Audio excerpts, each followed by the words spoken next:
podcast world. We are 3D, up close and personal. We're just introducing ourselves. My name is David. I'm Danielle. And I'm Darryl. 3D, up close and personal. We're just three average people talking about romance. Now, we're not trying to give you guidance or saying that we are specialists in this, but we're just like you. We live life. We have friends and family. We watch media about romance.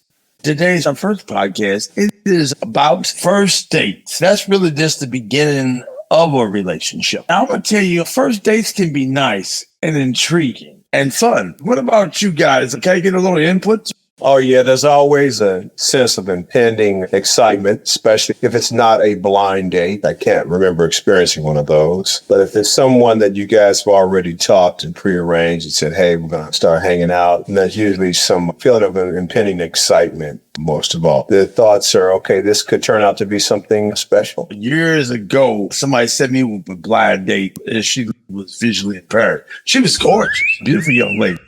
We dated for a little while. Then we just split it off. That was truly a blind date, I guess you could say. No pun intended on that one. Wow. No pun intended. What about you?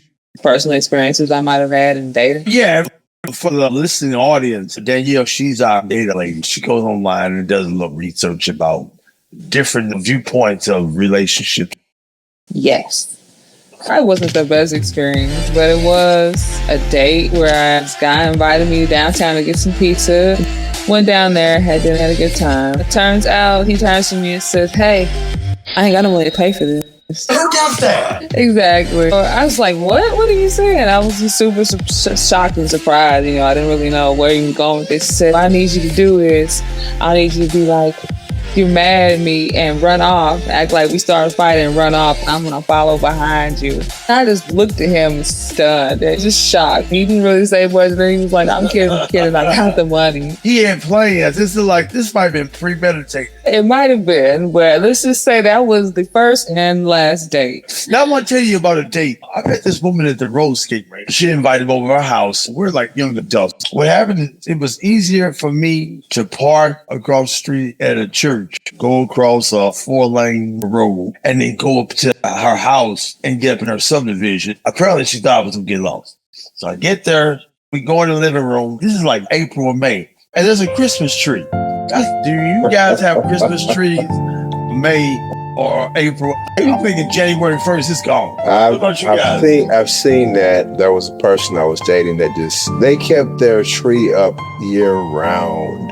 It wasn't a big tree. It was not the most obvious thing in the living room, but it was there, and they kept it up. What about you? Had anybody that had a Christmas tree that was up? Yeah, Christmas tree and lights outside. Definitely seen that before. Like you got some experience dating some country people. These are just people in general. Like a first date.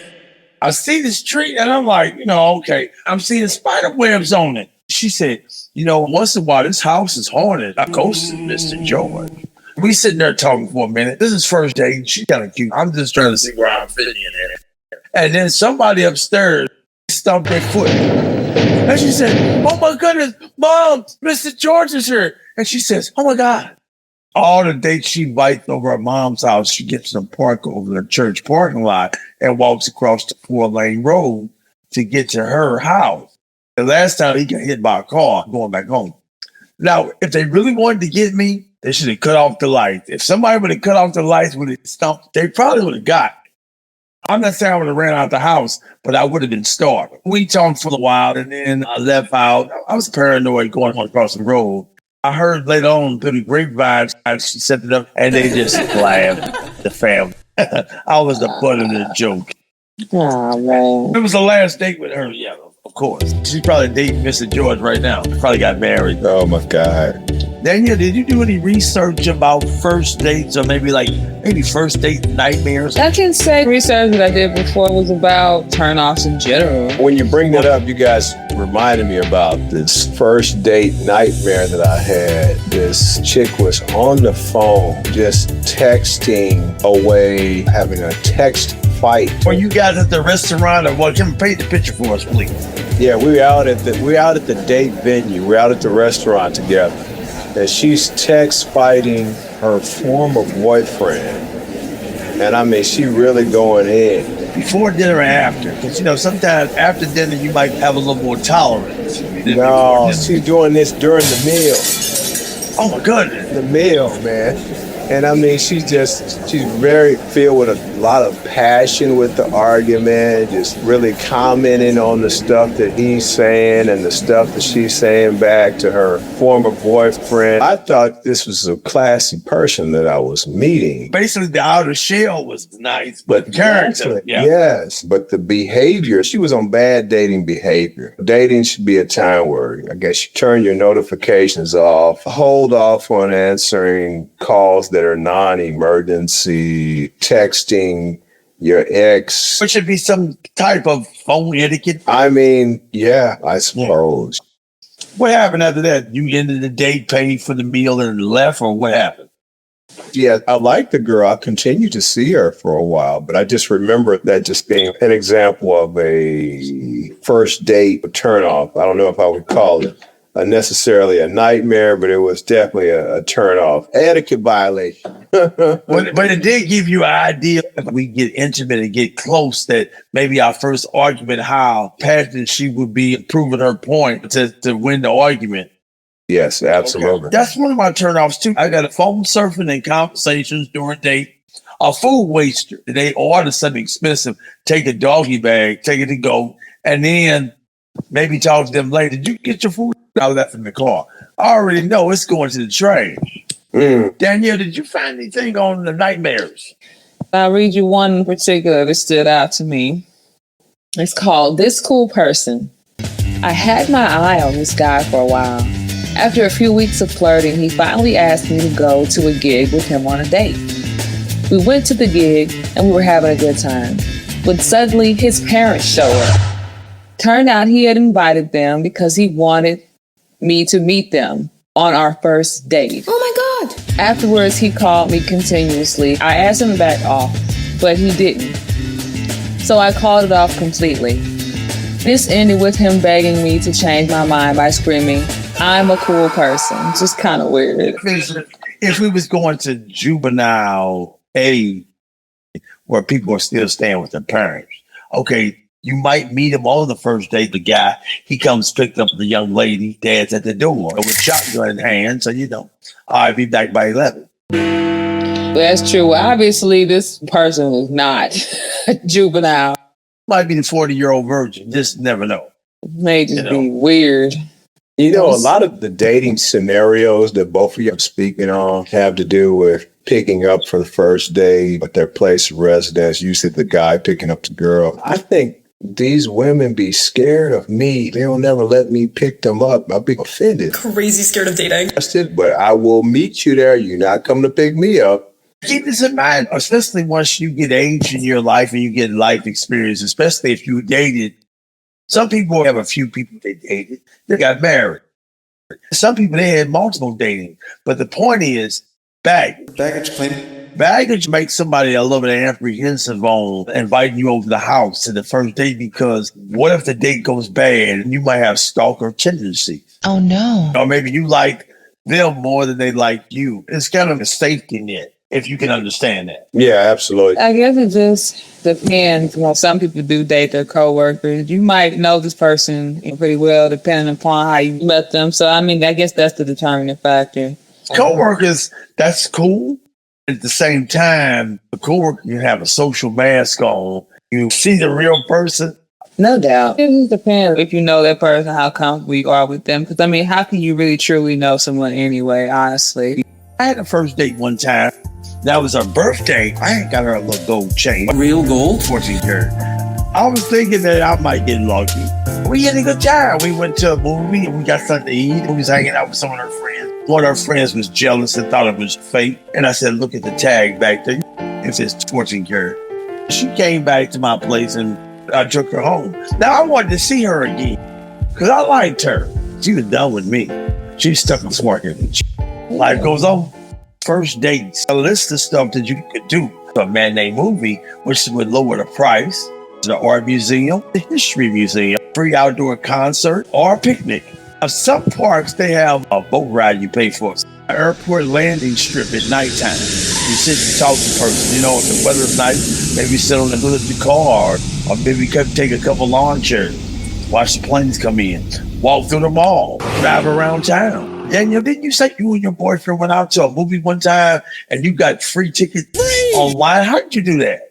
I always go to Google and just kind of type and see what kind of events are in my area. They might be low cost events. Just so happened to come across one that happened to be free. It was a real estate company. They were just inviting people to come out, free tickets, popcorn, soda. It was totally free. And it was awesome.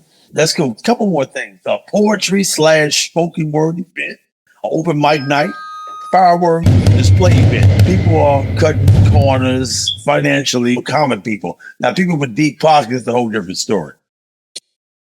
I don't know if I've had a super high-end first date, but I've definitely had some high-end dates, but I've also had some first dates on the cheap. They actually turned out to be pretty good dates. I remember going to the Dollar Show. The movie had been running for over 6 to 8 weeks. It was new to you, but it was an old release. They was milking it before I went to video. Done that several times. Matter of fact, I went to a movie years ago, and the audience was booing because it was a little corny scene in the movie, and I yelled out, "What do you expect for $1?" Yeah, I know. Yeah. Like, this is a different time and era now. They people,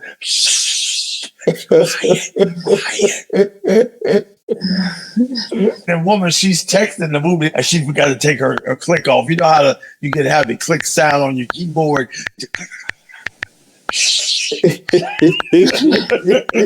I don't know how to turn it on. The phone is really my pet peeve, because if somebody's on the phone with the outside world, you need to be with those people. I understand in this day and age, you may have dated somebody with children, and it could be a single man with children, or it could be a single woman with children. And I understand you want to stay in touch with your children, kids, because, hey, mom, this is that, and that. You got to have some flexibility. Sometimes I think the tactfulness or the courtesy, or if you got to take an incoming call during the first date or any date, that you keep it to a minimum. Mm-hmm. Show some doggone respect with the person that you take the call, and then later on you could be like, "I'm so embarrassed. I'm sorry I had to take that. Sorry for the distraction." You know, just show some kind of courtesy or respect for the person that you hanging out with. Yeah. I thought of another place to go for a first date, like a Starbucks or maybe some kind of coffee shop. Have a cup of coffee and talk. I've done that one. That's like almost a date where the people are not sure that they want to date. Okay, let's just meet and have a cup of coffee, or let's meet and have a drink. I was going to do a meet and greet. I said, meet me on the Burlington Coke parking lot. Oh, no, I want to go out to eat. I said, I don't have money. She says, I ain't going to meet you. And guess what happened? We still talking this very day, but we phone friends for life. I holler at them like 3 times a year. Birthday, Christmas, and Black History Month. Wow. Yeah. Now, Black History Month is a joke, but the thing is, Valentine's Day is in February, which is Black History Month too. So Yes. Yeah. so really, this is going to be one day on the 14th. Sometimes when they get to a serious relationship, they may cut your end off and they say, no friend for life. Did you see any nightmares? Here's one. This situation that escalated very quickly. He picked me up in a Camaro that he was very proud of. On the way, someone cut us off in traffic.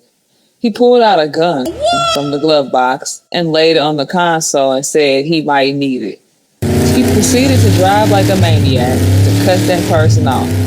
Once he calmly asked me if I wanted to go to Applebee's or Fazoli, because he had a gift card to either. Needless to say, she lost her appetite. I'm just finishing that story for you.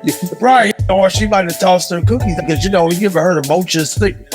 Some people get that when people driving wild in cars, or a motion headache or something. Basically, it's a double danger because a car could be a 3,000-pound weapon. Yes. It depends on the values of the person too. I mean, because there's some women, they might get turned on by that thug life, get turned on by that gangster, and they're like, oh my goodness, wow. I was dating a younger woman, and one guy, she might like a OG. What that mean? Original gangster, original generation? He said, no. older guy, and then you're a quote unquote nice guy, that could be a problem because she'd be like, oh, he's soft. Stuff like that, it just won't last. Could you find anything about a turn off? Not paying attention, constantly checking your phone, not clear on who is paying. That was a big one for a lot of women. Right. This society says the man's supposed to be an aggressor. Usually the women think, I can say that, the man's going to take care of it. But that's not always the case. I really want to try it out next time. I take out a young lady to have dinner, and when it's time for the bill and the waiter gives it to me, I'm going to hand it over to the woman and be like, okay, you got that on you? I want to see how that works out. Yeah, that might be your last date. I'm offended. I thought you were a gentleman. Oh, I'm in my feelings now. I'm feeling a certain kind of way. I feel like getting away from you. So, if you're attracted to her and you want to spend some more time with her, don't mess with her. Going out with this chick for the first day, I was, sometimes there's a mismatch. The guy is excessively into the woman more than she is, or the woman's more into the guy and vice versa. Well, I was into this chick, but she was not into me the same way. She was kind of into me. She was trying to put me in like the friend zone. Not the friend. And I was trying to get with that. And so when it came time to pay, she was like, oh, I'll pay. And I was like, oh, thanks. Right. That was her way of communicating, you not having to take care of this thing in the most typical romantic role of the guy taking care of the bill. I just looked at you like a butt. You got to be careful what you ask for. That's right. We're going to end this episode. I'm David. I'm Danielle. And I'm Darryl. 3D Up Close and Personal, the relationship podcast, with a new episode every Thursday. You can find 3D Up Close and Personal wherever you find your podcasts, and is produced by Parks Media Group, PMG. 2024, all rights reserved. Like and subscribe. And share.